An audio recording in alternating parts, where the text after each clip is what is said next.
Hello, and thanks for listening to this presentation, which is part of the Quick Takes for Sales Professionals series. Today's topic, cold calling, how to nail the first 20 seconds and engage your prospect. Cold calling to fill your sales funnel with new prospects is not an optional skill for an ambitious salesperson. If you don't do it, or do it ineffectively, you won't hit your numbers next quarter, or the quarter after that. And yet, most salespeople resist it. Cold call reluctance is no mystery. People don't like to get rejected, and that's how it feels when you call somebody out of the blue and they don't want what you're selling. This quick take will help 1. Beginners who go about cold calling all wrong and get hammered day in and day out. 2. Capable sellers who do some things right but still often feel rejected. And 3. Even seasoned vets who have to really kick themselves to do cold calling regularly.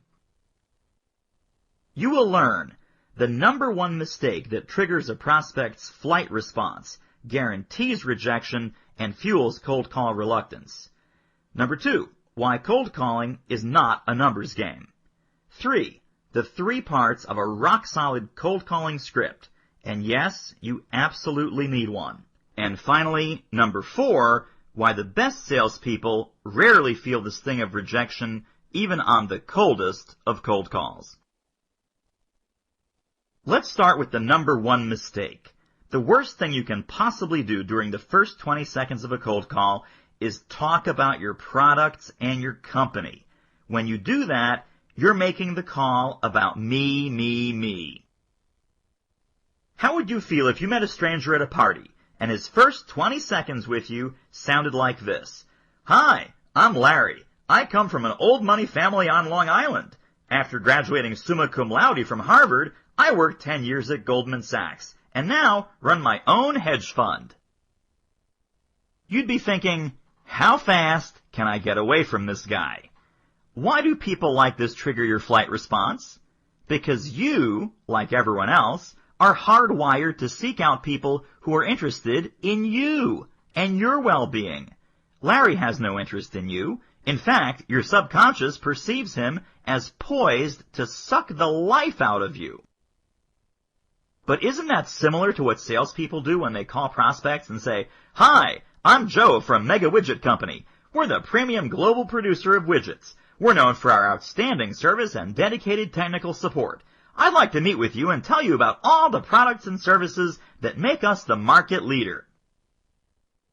The psychological reaction is identical to the one we had with Larry. What prospect wouldn't be thinking, how fast can I get this guy off the phone? Amateurs do this all the time because they simply don't know any better. But even experienced sellers get lazy and make cold calls that are too much about me. The slightest hint of me talk can trigger a flight mechanism. Fact is, impersonating Long Island Larry is the easy way to go. You're an expert on your company, its products, and the benefits you deliver. You could recite a cold call script about me in your sleep. If you make enough me calls, eventually you'll find a real prospect. Even a blind squirrel finds an acorn from time to time. But the cost of dialing for dollars is huge. Rejection takes its toll. Eventually, it fuels call reluctance. You cut back on the calls. Your funnel dries up. You miss your numbers. There's a better way, and it starts with a simple maxim. Cold calling is not just a numbers game. Quality matters. What's that mean? It means from now on, don't ever make a cold call to someone you know nothing about. Do your homework before every call. That way you never sound like you're dialing for dollars or cold calling an anonymous list. How do you find out about people?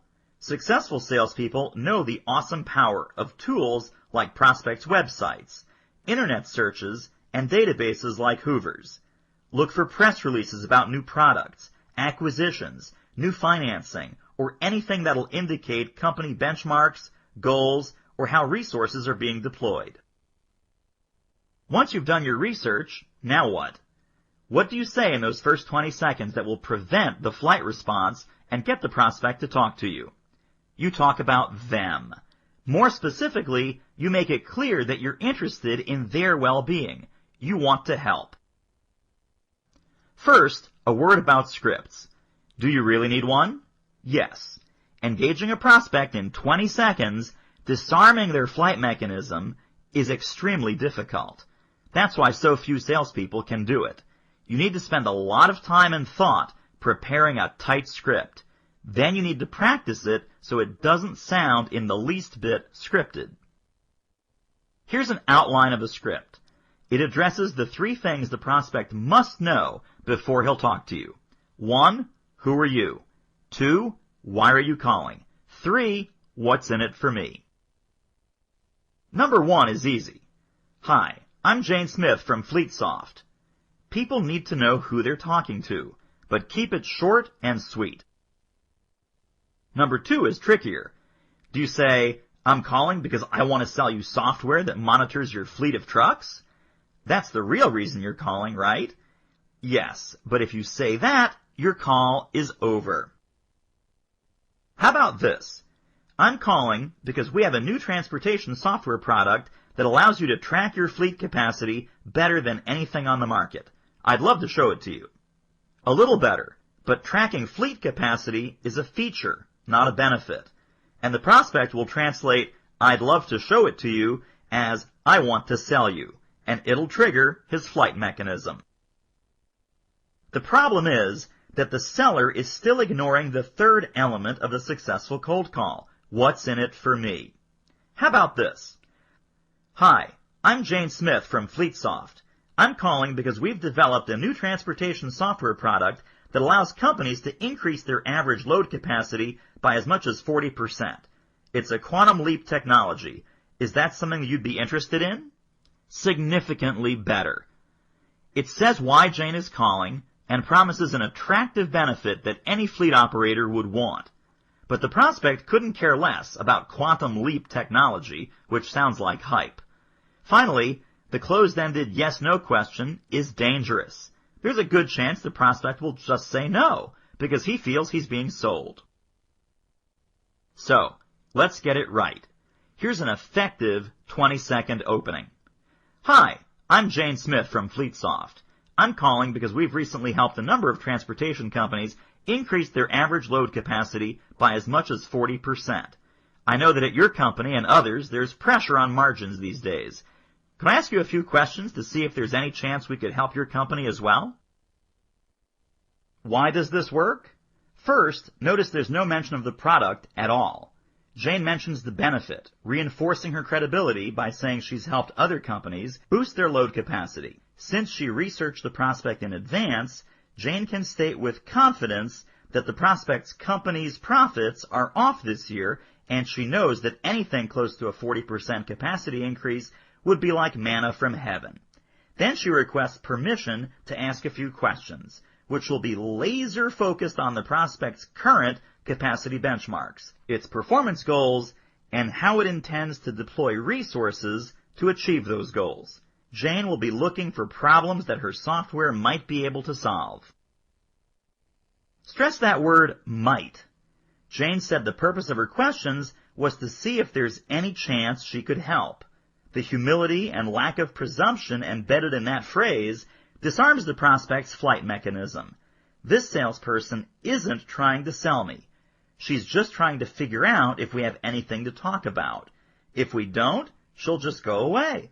I'll give her a few minutes.